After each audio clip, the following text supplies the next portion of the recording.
Welcome back into the Enrichment Sports Source. This segment brought to you by Stern AG. You see their phone number, 670-2794. That's an 865 area code for those of you in the 423 zone. Founded back in 1901, Stern AG has been around for more than a century, obviously, and they do that by developing diverse portfolios for their clients through their company's managed platforms. It's a national company, but they have advisors right here in Knoxville to answer any question you might have regarding your own financial planning. Stern AG, if you have questions about your financial future, and most of us do, Stern AG is the group to turn to. All right, back with Shazan, Bob, and Jimmy. I want to take a look here at a couple of stats and the scores. There are the keys to victory this week. We always look at how on first downs, which teams stay on schedule with plays of 4 or more yards. Tennessee was a little better than Kentucky, but it was pretty close. Third down conversions, Tennessee a little bit better. Tennessee lost the turnover battle and still won the game, which is kind of an unusual thing in the Southeastern Conference. And speaking of the Southeastern Conference, here are the scores from around the league this weekend. You had Mississippi State upsetting Ole Miss on Thanksgiving. You had LSU surviving Arkansas on Friday. Florida State whips Florida, but not as bad as they probably could have. Vandy, another last-minute win against Wake Forest. Auburn in that incredible game over Alabama. Tennessee's win over Kentucky. Georgia comes from 20-0 down to win in overtime. Missouri wins the SEC East, and South Carolina beats Clemson for the 5th straight year. First time a team has won in that series 5 straight times since the 30s, I believe. All right, Bob, I'm going to start with you. Would Tennessee have been better off with Auburn beating Alabama or Alabama beating Auburn? With Alabama beating Auburn. I was kind of surprised that everybody I knew was for Auburn last night. I was for Alabama for a couple of different reasons. One, I wouldn't have minded seeing them win 3 straight national championships. But by Auburn now being up there in that upper echelon, that's going to make it harder when you're recruiting head-to-head against those guys. So I would have rather seen Alabama stay up here and Auburn stay down here, and I think, that gives you a little bit of a break recruiting against them. Maybe Malzahn will go to Texas and they'll rehire Gene Chizik. There you go. Yeah, I agree with Bob. That one, from my perspective, it's kind of like Kentucky in basketball. Okay, take them off the top. You're not competing with them, but you can compete with the rest. If Auburn wins the national championship this year, they will have had 2 since 2010. Now you've got a couple of teams in the SEC that are at that incredible level. All right, Shazan, got a question for you.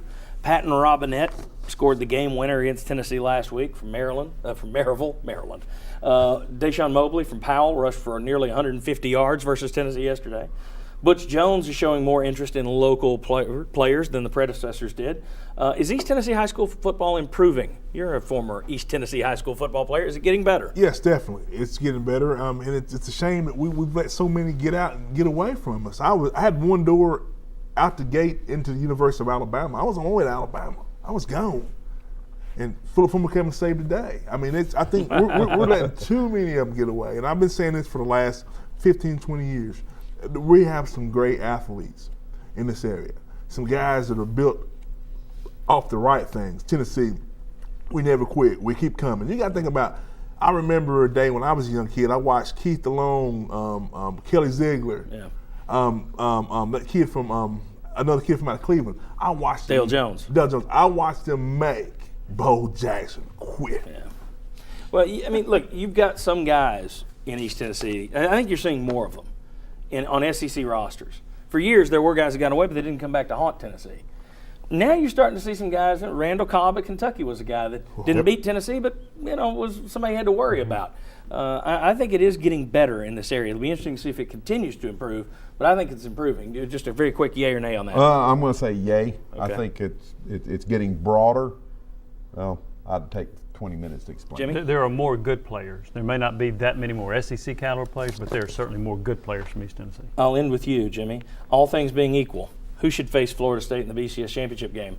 An undefeated Ohio State team or a one-loss SEC champion? I'm biased. One-loss SEC championship. I don't think that's biased. I think that's realistic. Here's the deal. And correct. How many ranked teams has Ohio State defeated? If you're going by rankings now or when they played? Now, because I think that's more relevant. Yeah. Well, if you just look at it the other way, the argument is Missouri's played 7, 2 in the top 10. Auburn's played 6, 4 in the top 10. Ohio State's played 3 ranked teams, none in the top 10. And if you look at the current rankings, it's a lot less than 3. So if you have 6 or 7 quality wins and you have 1 loss versus 2 or 3 quality wins and you're undefeated, I'm going to go with a team that's got more quality wins in a tougher conference. I agree with you.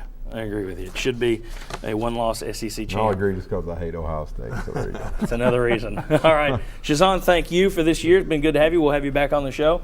Bob, Jimmy, thank you for all football season. We'll see you right back here next week as we do a sort of a post-mortem on the football season. We're going to break down the 2013 football season from start to finish. A lot of numbers, a lot of data, a lot of comparisons. Don't miss next week's show, December 8th. Be right back here. We will be back in the next segment with Sterling, Bobby, Chuck, and Vince to look at the 2014 Tennessee schedule. Come on back.